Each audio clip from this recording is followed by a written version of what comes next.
ಶ್ರೀ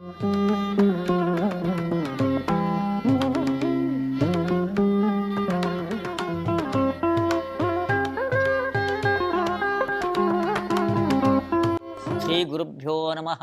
ಹರಿ ಓಂ.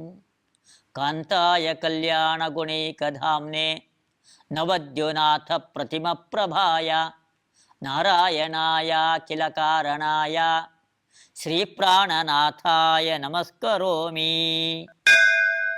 ಅಸತ್ವಾದಿತ್ಯಸೌ ಹೇತುಃ ಅಸಿದ್ಧೋ ಬ್ರಹ್ಮವಾದಿನಃ ಮೇತಿಭಾನ್ಯ ವಿಶೇಷತ್ವಾತ್ ಏತಯೋರ್ಬ್ರಹ್ಮಶೂನ್ಯಯೋಃ. ಶೂನ್ಯ ಅದು ಜಗತ್ತಿಗೆ ಕಾರಣ ಆಗೋದಿಲ್ಲ ಅಂತ ಹಿಂದವಾಗಲೇ ಅದನ್ನು 28ನೇ ಶ್ಲೋಕದಲ್ಲಿ ಅದನ್ನು ಹೇಳಿದ್ದಾರೆ. ಅದನ್ನು ಶೂನ್ಯ ಕಾರಣ ಆಗೋದಿಲ್ಲ, ಆದ್ದರಿಂದ ಅದು ಅಧಿಷ್ಠಾನವೂ ಕೂಡ ಆಗೋದಿಲ್ಲ. ಅದು ಅಲ್ಲಿ ಅಸತ್ವಾತ್ ಎಂಬುದಾಗಿ ಹೇತುವನ್ನು ಕಾರಣವನ್ನು ಆವಾಗಲೇ ಹೇಳಿದರು. ಈ ಅಸತ್ವಾತ್ ಎಂಬುದಾಗಿ ಹೇತು ಅಸಿದ್ಧ ಬ್ರಹ್ಮವಾದಿನಃ, ಬ್ರಹ್ಮವಾದಿಗಳು ಬ್ರಹ್ಮವನ್ನು ಸತ್ಯ ಎಂಬುದಾಗಿ ಅಂಗೀಕರಿಸಿರ್ತಕ್ಕಂಥವರಿಗೆ ಅದು ಅಸಿದ್ಧ, ಆ ಹೇತು ಸಿದ್ಧ ಆಗಿಲ್ಲ. ಅಂದರೆ ಬ್ರಹ್ಮ ಮತ್ತು ಶೂನ್ಯ ಎರಡು ತತ್ವಗಳಿಗೆ ಏನೂ ಕೂಡ ಭೇದ ಇಲ್ಲ ಎಂಬುದಾಗಿ, ಆ ಶೂನ್ಯವನ್ನು ಅಸತ್ ಅದು ಇಲ್ಲದೇ ಇರೋದು ಎಂಬುದಾಗಿ ಆಗಲೇ ಹೇಳಿದರು. ಆದರೆ ಬ್ರಹ್ಮನನ್ನು ನಿರ್ಗುಣ, ಅವನಲ್ಲಿ ಯಾವುದೇ ವಿಧವಾದ ಧರ್ಮಗಳಿಲ್ಲ ಎಂಬುದಾಗಿ ಹೇಳೋದು. ಅಂದರೆ ಆ ಹೇತು ಅಸಿದ್ಧ ಎಂಬುದಾಗಿ ಅದನ್ನು ಹೇಳಲಿಕ್ಕೆ ಬರೋದಿಲ್ಲ. ನೀವೇನಾಗಲೇ ಅಸತ್ ಎಂಬುದಾಗಿ ಹೇತುವನ್ನು ಹೇಳಿದ್ದೀರಾ, ಅಸತ್ವಾತ್ ಎಂಬುದಾಗಿ 28ನೇ ಶ್ಲೋಕದಲ್ಲಿ ಆ ಹೇತುವನ್ನು ಅಸಿದ್ಧ ಎಂಬುದಾಗಿ ಹೇಳಲಿಕ್ಕೆ ಬರೋದಿಲ್ಲ. ಈ ಬ್ರಹ್ಮ ಮತ್ತು ಶೂನ್ಯ ಎರಡಕ್ಕೂ ಕೂಡ ವ್ಯತ್ಯಾಸ ಇಲ್ಲ ಎಂಬುದಾಗಿ ಹಿಂದಿನ ಶ್ಲೋಕಗಳಲ್ಲಿ ಅದನ್ನು ಪ್ರತಿಪಾದನೆ ಮಾಡ್ತಾ ಬಂದಿದ್ದಾರೆ. ಆ ಬ್ರಹ್ಮ ಸತ್ಯನೇ ಆಗಿದೆ, ಆದರೆ ಅಸತ್ವಾತ್ ಅನ್ನೋ ಹೇತು ಅಸಿದ್ಧ, ಅದಕ್ಕೆ ದೋಷ ಇದೆ ಎಂಬುದಾಗಿ ಮಾ ಭಾಣಿ, ಆ ರೀತಿ ಹೇಳಬಾರ್ದು, ನಿಂಗೆ ಆ ರೀತಿ ಹೇಳಲಿಕ್ಕೆ ಸಾಧ್ಯ ಇಲ್ಲ. ಬ್ರಹ್ಮನನ್ನು ಅಸತ್ಯ ಎಂಬುದಾಗಿ ನಾವು ಅಂಗೀಕಾರ ಮಾಡೋದೇ ಇಲ್ಲ.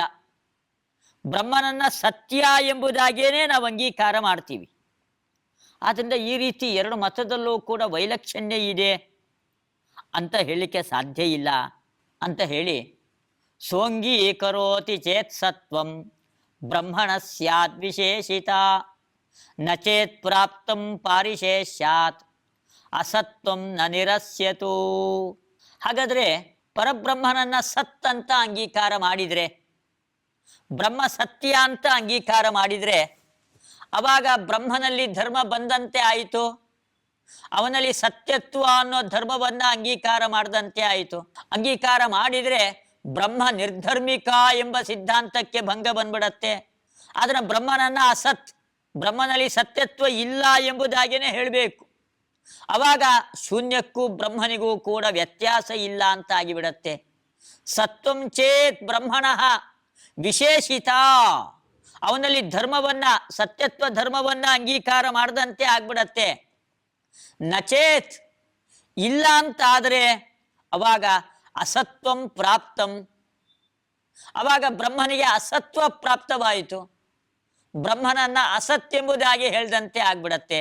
ವಿಗೀತಂ ನ ವಿಚಾರ್ಯಂ ಸ್ಯಾತ್ ನ ಭಾವ್ಯಂ ನ ಫಲಪ್ರದಂ ಶೂನ್ಯಂ ಬ್ರಹ್ಮಾದ್ಯಮದ್ವೈತಂ ವಿದಿಧಿ ಗೋಚರೋ ನಯತು. ಬ್ರಹ್ಮನನ್ನು ಅಸತ್ ಎಂಬುದಾಗಿ ಹೇಳಬಾರ್ದು. ಬ್ರಹ್ಮನಲ್ಲಿ ಅಸತ್ವವನ್ನು ಒಪ್ಪಿದರೆ ಅನೇಕ ದೋಷಗಳಿದೆ ಎಂಬುದಾಗಿ ಆ ದೋಷಗಳನ್ನು ಹೇಳಲಿಕ್ಕೆ ಹೊರಟಿದ್ದಾರೆ. ಏನು ದೋಷವನ್ನು ಇಲ್ಲಿ ಹೇಳ್ತಾ ಇದ್ದಾರೆ?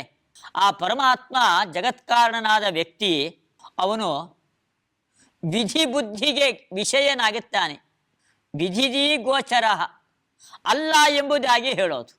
ವಿಧಿದಿ ಗೋಚರ ನಯತು, ಅವನು ಇದ್ದಾನೆ ಎಂಬ ಬುದ್ಧಿಗೆ ಅವನು ವಿಷಯ ಅಲ್ಲ ಎಂಬುದಾಗಿ ಹೇಳೋದು.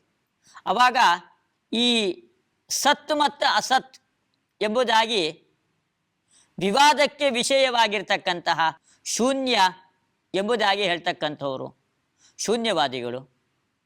ಬ್ರಹ್ಮತತ್ವ ಅದನ್ನು ಅಸತ್ಯೆಂಬುದಾಗಿ ಹೇಳ್ತಕ್ಕಂಥವರು ಅವರೆಲ್ಲ ಬೌದ್ಧರು.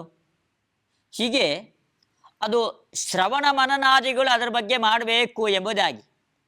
ಅಥಾತೋ ಬ್ರಹ್ಮ ಜಿಜ್ಞಾಸ ಎಂಬ ಸೂತ್ರದಲ್ಲಿ ಶ್ರವಣ ಮನನಗಳನ್ನು ಮಾಡಬೇಕು ಎಂಬುದಾಗಿ ಬ್ರಹ್ಮತತ್ವದ ಬಗ್ಗೆ ಅಲ್ಲಿ ವಿಧಾನ ಮಾಡಿದ್ದಾರೆ. ಆದರೆ ಇವಾಗ ಏನಾಯ್ತು, ಇವಾಗ ನೀವು ಅವನನ್ನು ವಿಧಿಬುದ್ಧಿಗೆ ವಿಷಯ ಅಂತ ಒಪ್ಪಿಕೊಳ್ಳೋದಿಲ್ಲ. ಅಸತ್ ಅಸತ್ ಅಂದ್ರೆ ಅವನು ವಿಧಿಬುದ್ಧಿಗೆ ವಿಷಯ ಅಲ್ಲ ಎಂಬುದಾಗಿ. ಅವನು ವಿಧಿಬುದ್ಧಿಗೆ ವಿಷಯ ಅಲ್ಲ ಅಂತ ಹೇಳಿದರೆ ಶೂನ್ಯವೂ ವಿಧಿಬುದ್ಧಿಗೆ ವಿಷಯ ಅಲ್ಲ, ಬ್ರಹ್ಮನೂ ಕೂಡ ವಿಧಿಬುದ್ಧಿಗೆ ವಿಷಯ ಅಲ್ಲ.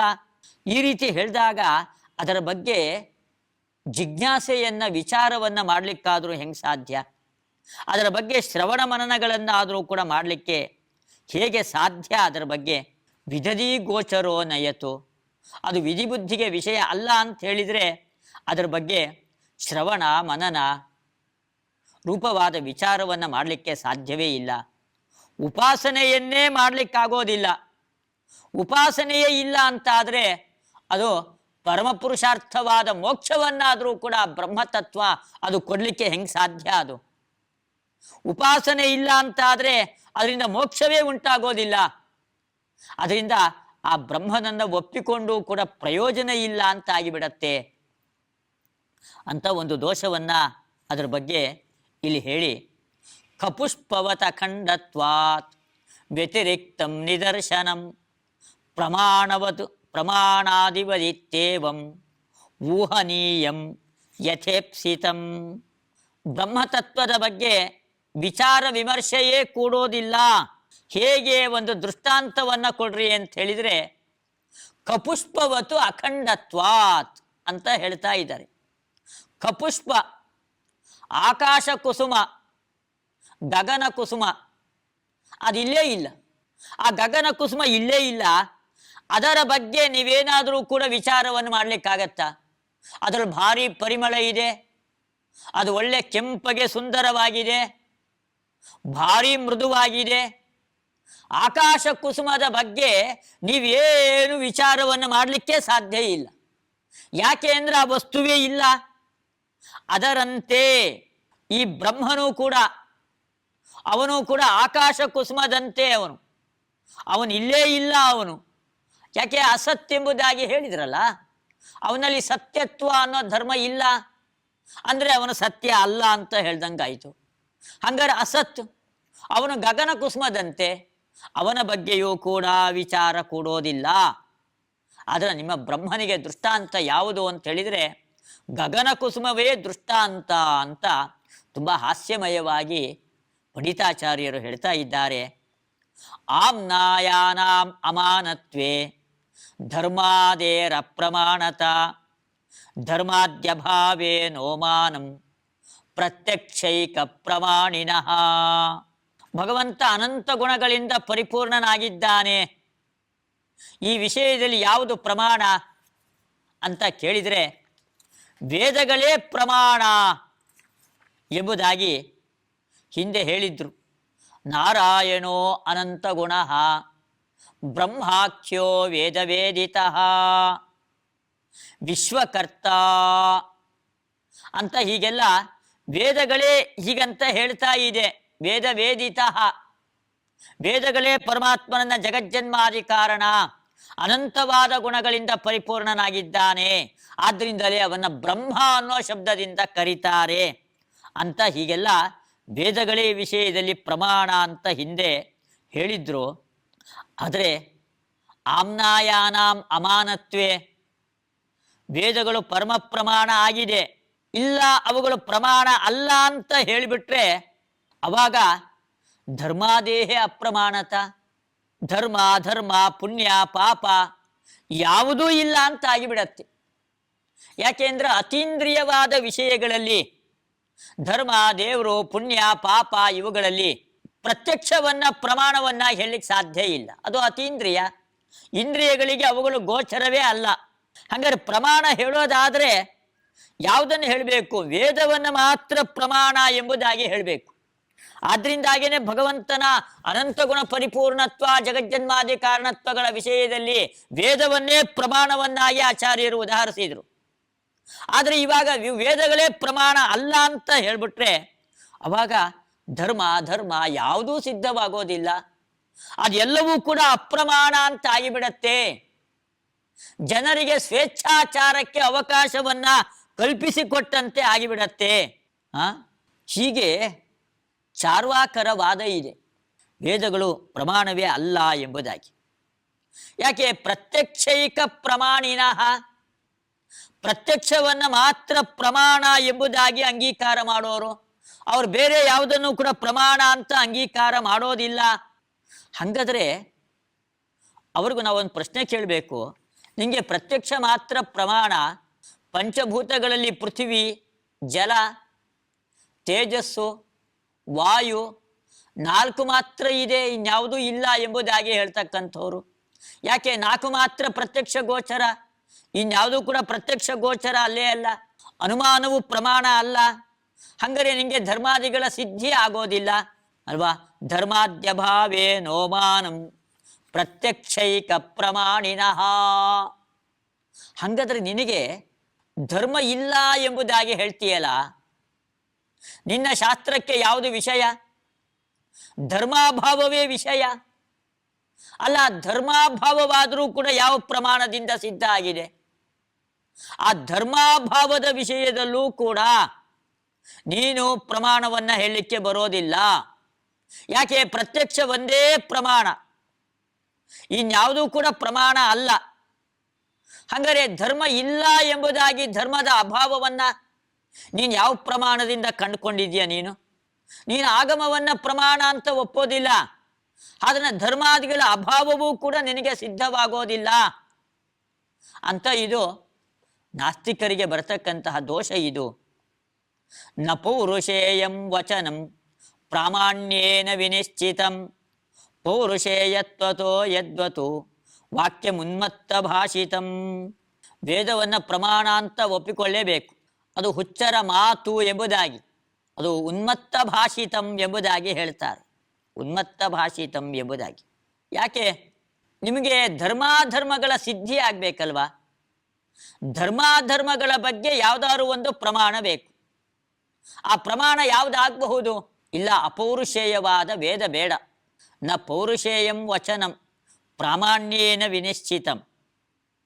ಅದ್ಯಾವುದೂ ಕೂಡ ಪ್ರಾಮಾಣ್ಯ ಇದೆ ಅಂತ ಅದರ ಬಗ್ಗೆ ನಿಶ್ಚಯ ಇಲ್ಲ. ಹಂಗಾರೆ ಪುರುಷರ ವಚನದಿಂದಲೇನೆ ಧರ್ಮಾಧರ್ಮಗಳು ಎಲ್ಲವೂ ಕೂಡ ಸಿದ್ಧ ಆಗತ್ತೆ.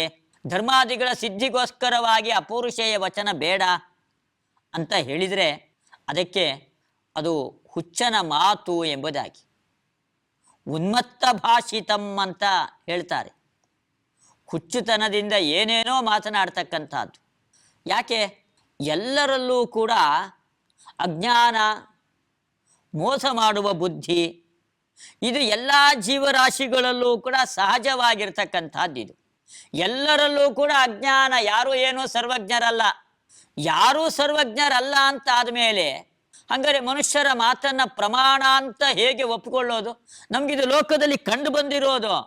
ಪ್ರತಿಯೊಬ್ಬರಲ್ಲೂ ಕೂಡ ಅಜ್ಞಾನ ಇದ್ದೇ ಇದೆ, ಯಾರು ಏನೋ ಸರ್ವಜ್ಞರಲ್ಲ. ಆದರೆ ಯಾರ ಮಾತು ಕೂಡ ಪ್ರಮಾಣವೇ ಆಗೋದಿಲ್ಲ. ಯಾಕೆಂದ್ರೆ ಧರ್ಮಾಧರ್ಮಗಳ ಸಿದ್ಧಿ ಆಗಬೇಕಾದ್ರೆ ಅದು ಭಾರಿ ಜ್ಞಾನ ಇರ್ತಕ್ಕಂತಹ ಸರ್ವಜ್ಞನಾದ ವ್ಯಕ್ತಿಯ ಮಾತಿನಿಂದ ಮಾತ್ರ ಸಿದ್ಧ ಆಗತ್ತೆ. ಆದರೆ ಅಂಥ ವ್ಯಕ್ತಿಗಳು ಯಾರೂ ಕೂಡ ಇಲ್ಲೇ ಇಲ್ಲ. ಎಲ್ಲರೂ ಕೂಡ ಅಜ್ಞಾನಿಗಳೇ. ಮನುಷ್ಯ ಸಹಜವಾದದ್ದು ಅಜ್ಞಾನ, ವಿಪ್ರಲಂಬಕತ್ವ, ಮೋಸ ಮಾಡ್ತಕ್ಕಂತಹ ಬುದ್ಧಿ. ಆದ್ದರಿಂದ ಪುರುಷರ ವಚನಗಳಿಂದ ಧರ್ಮಾಧರ್ಮಗಳ ನಿರ್ಣಯವನ್ನು ಮಾಡಲಿಕ್ಕಾಗೋದಿಲ್ಲ. ಅದಕ್ಕೆ ಒಂದು ಅಪೌರುಷೇಯವಾದ ವಾಕ್ಯವನ್ನು ಒಪ್ಪಿಕೊಳ್ಳೇಬೇಕು ಅಂತ ಹೇಳಿದರೆ ಅದಕ್ಕೆ ಅವರು ಉತ್ತರವನ್ನು ಬೇರೆ ಕೊಡ್ತಾರೆ.